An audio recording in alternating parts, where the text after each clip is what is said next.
Hello everyone, welcome to my channel.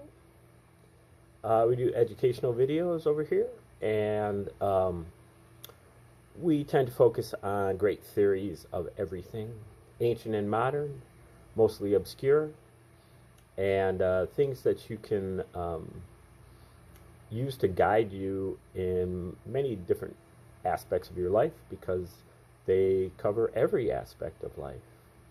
All-encompassing theories, grand unified theories, cosmologies. And today we are doing our 81st video on the book called Mastering the Core Teachings of the Buddha from Daniel Ingram. And this book is, I would say, not so much about Buddhism, but more about the core teachings of the Buddha. What he taught, to pass on what he got, if you believe in him, or it could be just a legend. As far as I know, it happened 2,500 years ago. I don't even trust history from 2,500 seconds ago. So, but the rumor is that he got enlightened, so-called. And so he's trying to pass those techniques that he used to get that way onto his followers and his tradition. And so Dr. Ingram here went over to the Far East and has spent a lot of time in monasteries there, meditating up to 18, 20 hours a day for long periods of time, and also being able to talk with many custodians of the Buddhist tradition in those monasteries, and also poring over all of the classic texts of Buddhism. And so he's trying to kind of distill all that and put everything that he thinks is valuable into one book, and in English and in modern English. And so it's kind of on a silver platter for you. And I think it was one of his hopes to be able to avoid, to help us avoid going down all of the dead-end streets that he went down and learning his lessons all the hard way. Now, we are about to finish chapter 40 on integration, and it's just got another paragraph, basically. Then we'll move into the next chapter. If you are really into finding such people, people who want this teaching, if you are really into finding such people, you are likely going to have to meet a lot of people who are not ready yet, even if you are lucky enough to teach at a major retreat center.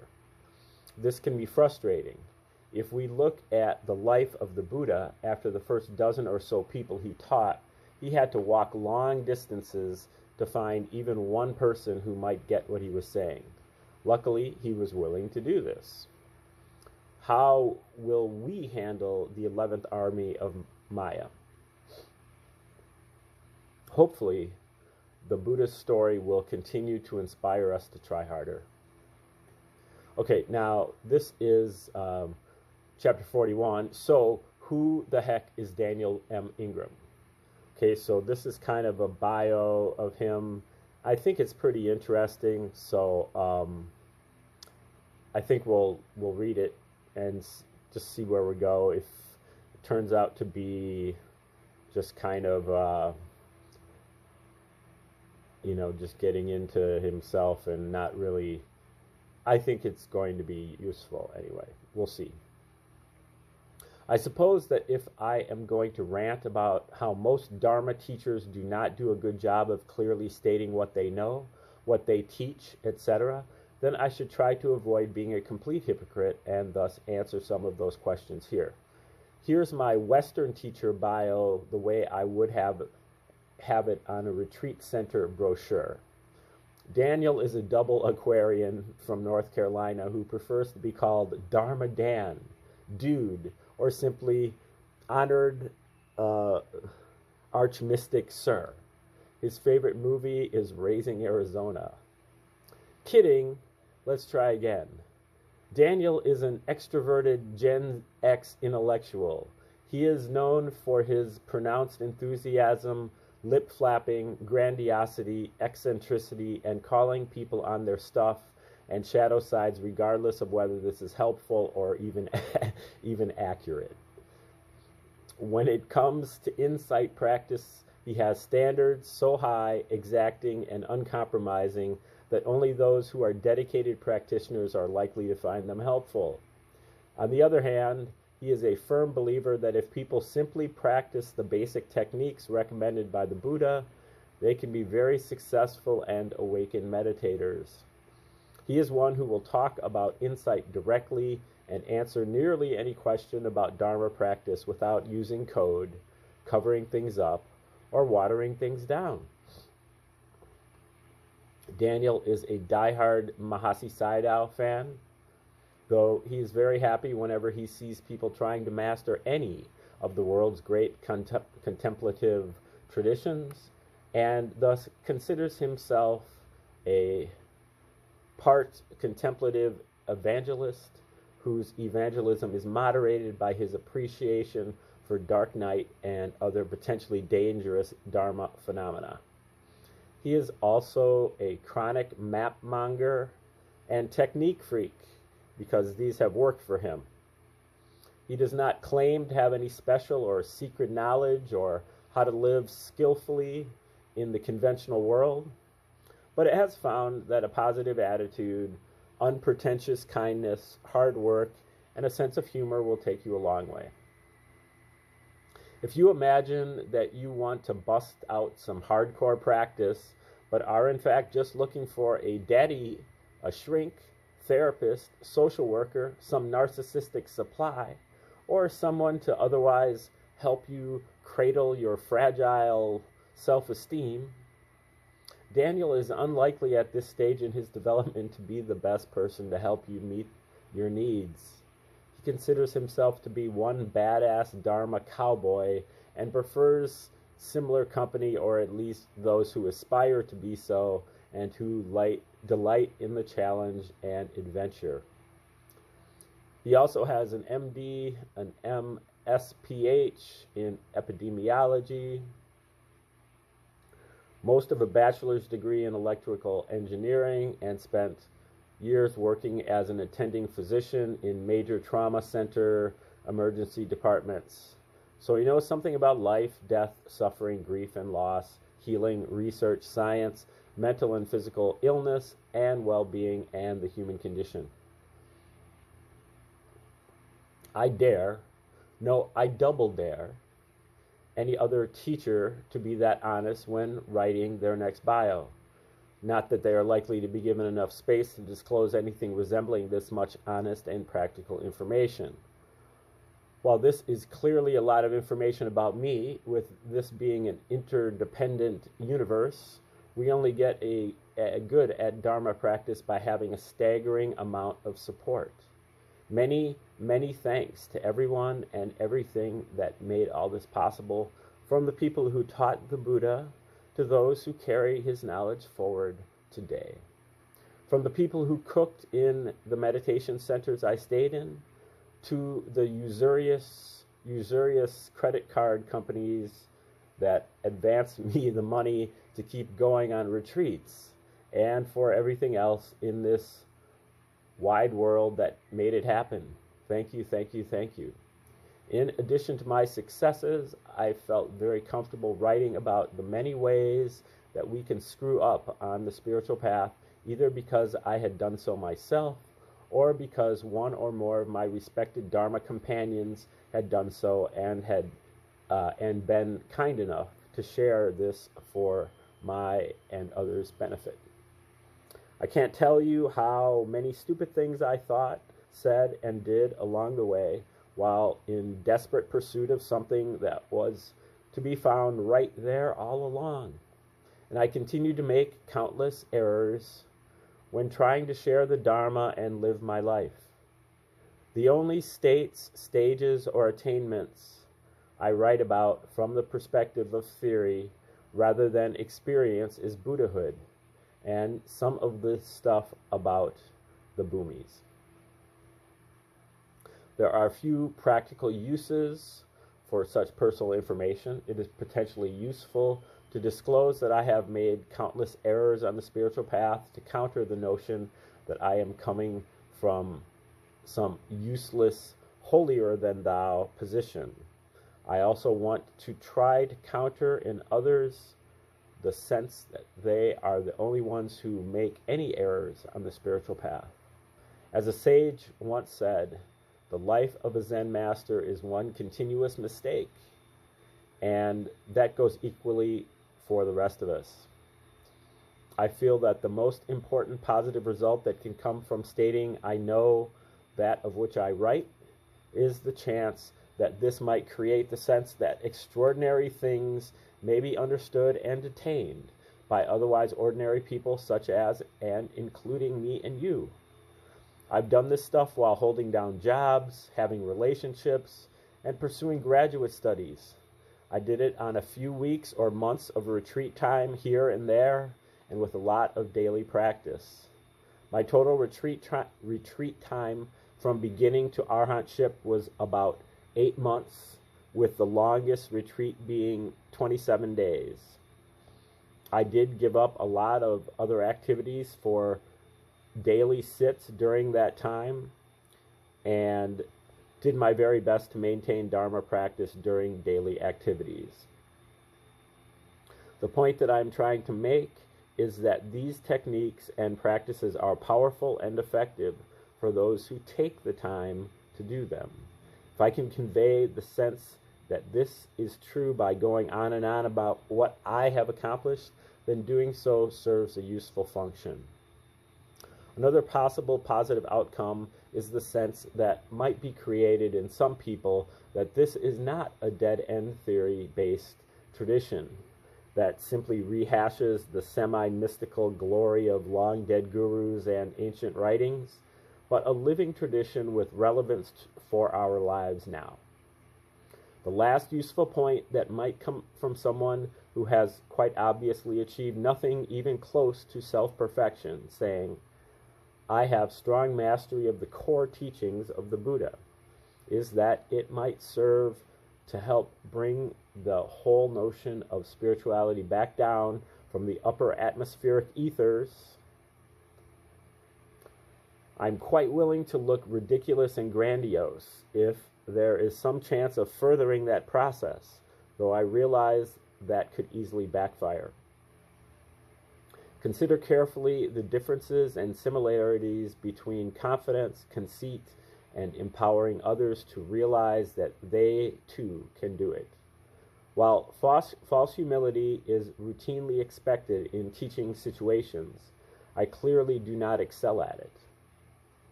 The word to the wise is, don't believe me or anyone else. Take the time to verify these things for yourself through your own direct experience. I could easily be fooling myself, you or both of us, on numerous points and for all sorts of reasons from innocent to evil. There certainly is a well-developed and ancient tradition of doing so. However, my attainments shouldn't matter so much to you, as the only person's understanding that will really help you is your own. My personal experiences with the psychic powers are not as yet fully developed as fully developed as more fundamental areas, but I have enough experience to be able to help all but very advanced practitioners. As to scholarship, I feel that reading widely and really considering the meaning of what we read and how it might be applied is a very good idea, and have myself read around 150 Dharma books at this point, both traditional and modern. While I have been authorized and encouraged to teach by a legitimate lineage, this is a mere formality and not a sure sign of real understanding or attainment, much less teaching ability. Luckily, despite some of the social models, realizations are not dependent on conditions such as formal acceptance into or endorsement by a lineage. My chosen career path and choice of right livelihood as a physician eliminates my financial dependence on the Dharma and the temptation to water things down for mass consumption or popular appeal, as is commonly done.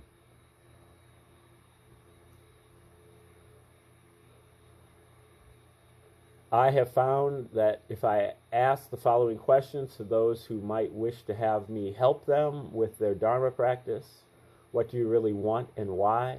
And what would you be willing to do to get that?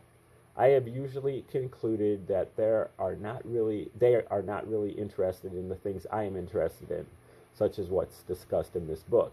And thus I can turn the conversation to other topics and avoid wasting our time.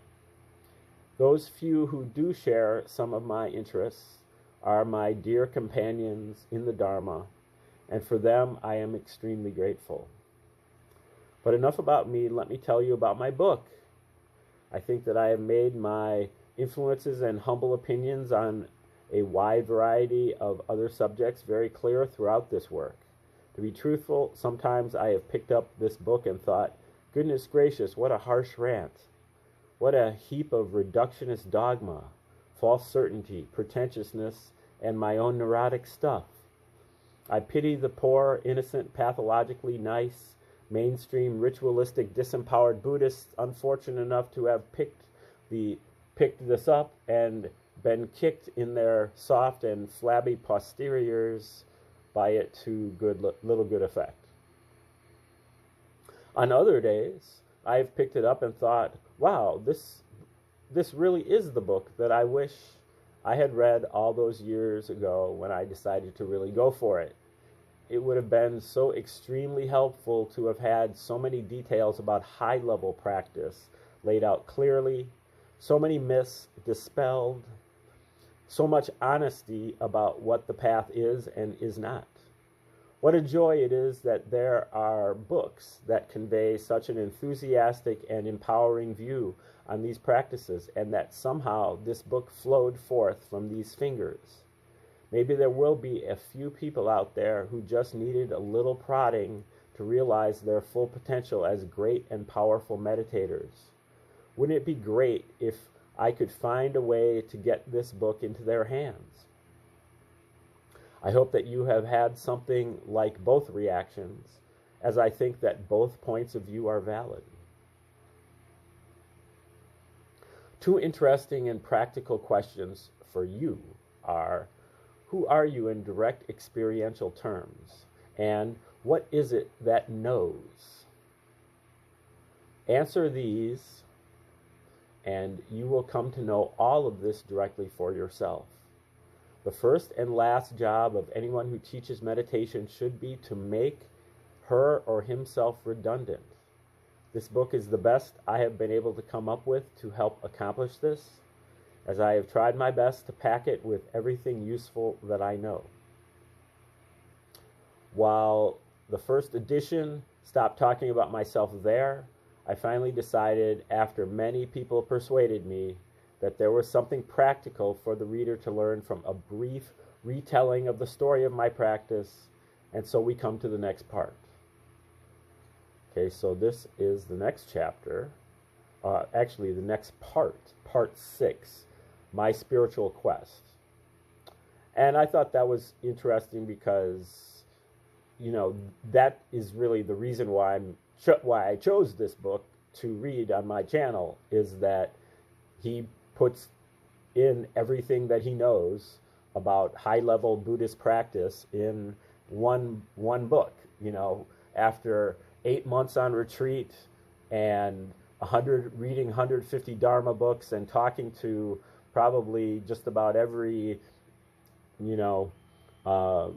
so-called advanced master or whatever of Buddhism, and so he attempts at least to,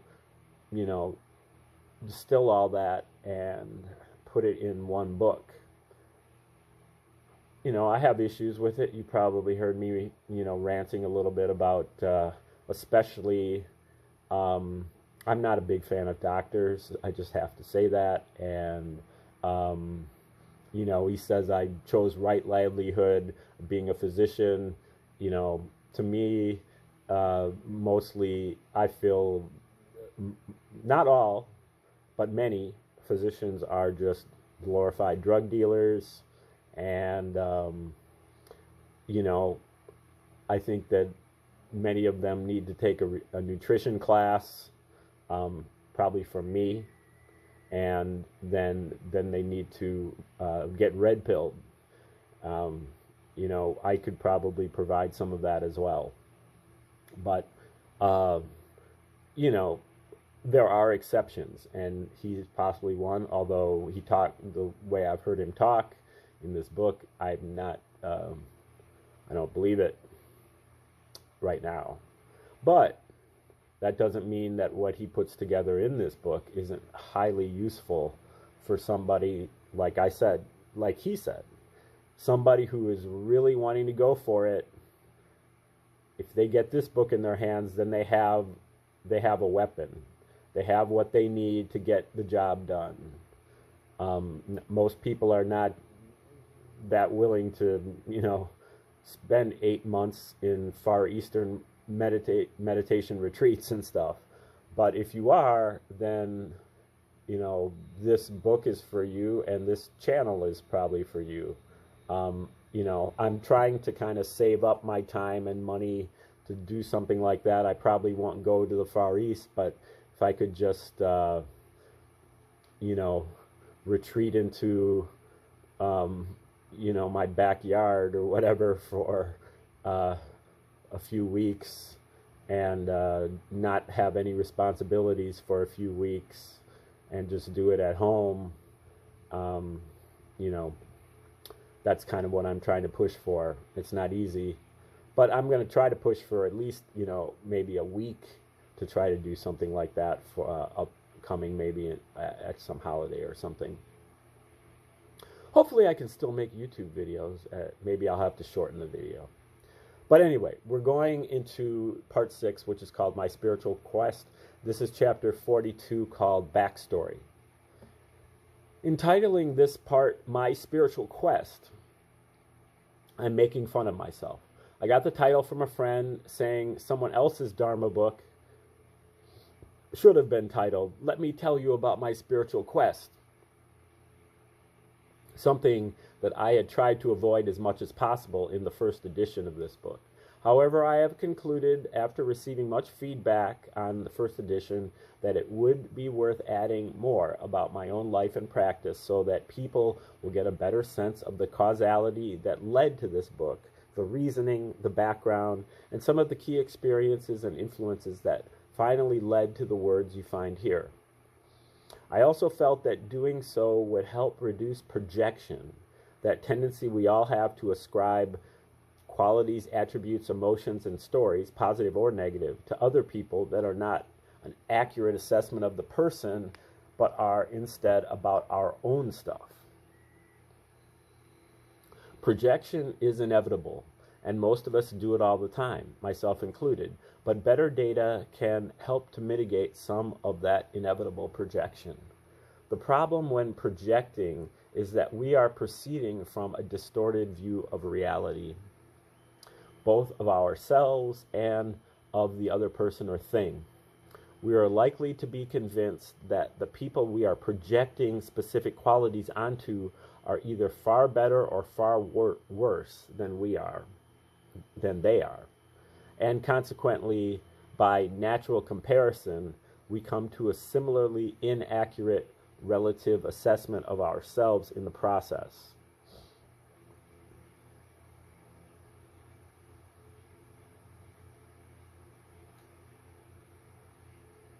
Projection, what Buddhist practice aims to help us overcome, can devastate our practice in many complex and unfortunate ways.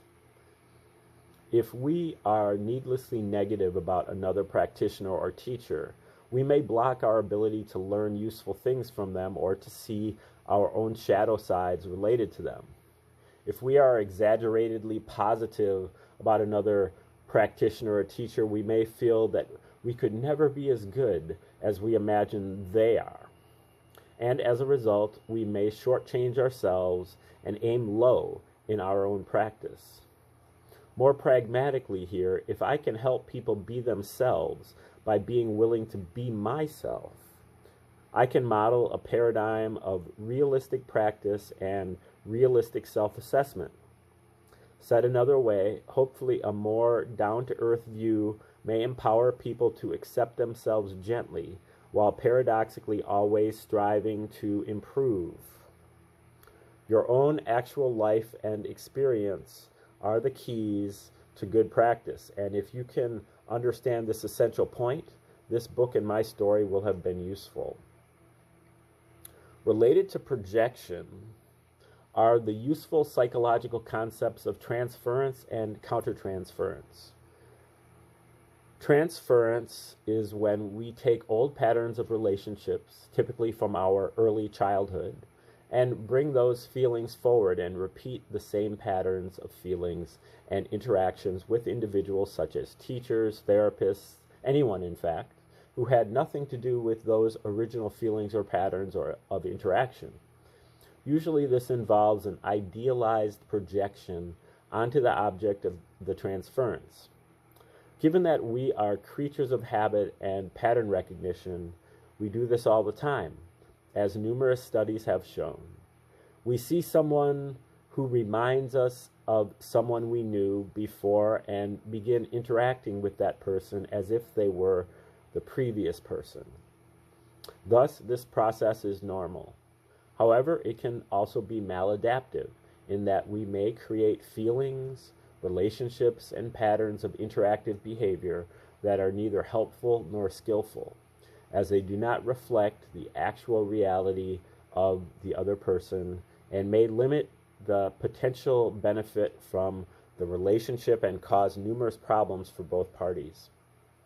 Countertransference is what happens on the other side of the transference scenario, or the side of the teacher, the therapist, or basically anyone we might meet. In all relationships, there is some element of countertransference. Countertransference is the transference that the second party creates and involves both their transference and their interaction with the transference of the other person. Again, this is normal, but awareness of it can help mitigate the problems that countertransference can create. The common problems that arise in situations with teachers, mentors, coaches, educators, and therapists, etc., is that the student or client begins to think of that other person as either more wonderful, perfect, knowledgeable, wholly attained, or attractive than they actually are, or conversely, more horrible, flawed, inimical, ignorant, culturally unsophisticated, megalomaniacal, narcissistic, or evil than they actually are. It is not that there might not be some wonderful and or less than desirable qualities, but these are ascribed traits and are exaggerated and absolutized as permanent and inherent to the person, rather than revealing something about our own psychodynamic patterns, and thus become a source of fixation. This can generate strong, usually harmful emotions, and then strong, usually unskillful reactions and behaviors based on those emotions. Similarly, when the person being transferred onto starts buying into that transference, typically based on the standard, on the student or client being strongly attracted to or wanting to idealize them, or reacting angrily to that transference, typically based on the student or client being critical of them. That is where the countertransference begins to feed into the problem. Some people really like transference and will play that game, letting it flow and encouraging it right along with their own intentional countertransference. Some people can skillfully navigate the transference and countertransference to accomplish positive therapeutic or educational goals. In fact, some of that is even expected by many students and clients. They want to be wowed, amazed, entranced, fascinated, and inspired. They may also want someone to challenge, compete with, battle, overcome, or destroy. This is also normal, at least to a degree. However, it can also be a setup for trouble, for crossing boundaries that maybe shouldn't have been crossed, for exploitation around the universal temptations of fame, money, power, sex, and drugs, as well as needless injury to one or both parties. One of the most insidious problems with positive transference and countertransference is that while it feels good for both parties, it can screw them both up. It is sort of like a dangerous but euphoric drug. It is a distortion of reality, one that is addictive while causing nasty withdrawal symptoms and other difficulties. We tend to prefer the idealized, fanciful, false relationship and the feelings we get from that dynamic, even if they are unpleasant, more than we prefer investigating our own reality through the hard work of meditation and personal development. Further, if we are the person idealizing the other person, putting them up on some pedestal, then the subtle but very powerful message we get from that dynamic and that we reinforce within ourselves is nearly always that we can't be as good as they are and thus aren't as likely to be as successful in our own practice as they have been in theirs. This is a true tragedy, as most of the time this is simply not true, but unfortunately it becomes truer for the time that the positive transference and countertransference are going on. There are people to learn from with real skills, real insights to share, and real concentration abilities. There are real paragons of virtue to try to emulate, but there is a way to relate to them that at once acknowledges this, but doesn't turn it into something distorted, discouraging, or disempowering for the student. Okay, we're going to stop right there, and we'll take over right here when we resume tomorrow. So come back, and thanks for tuning in today.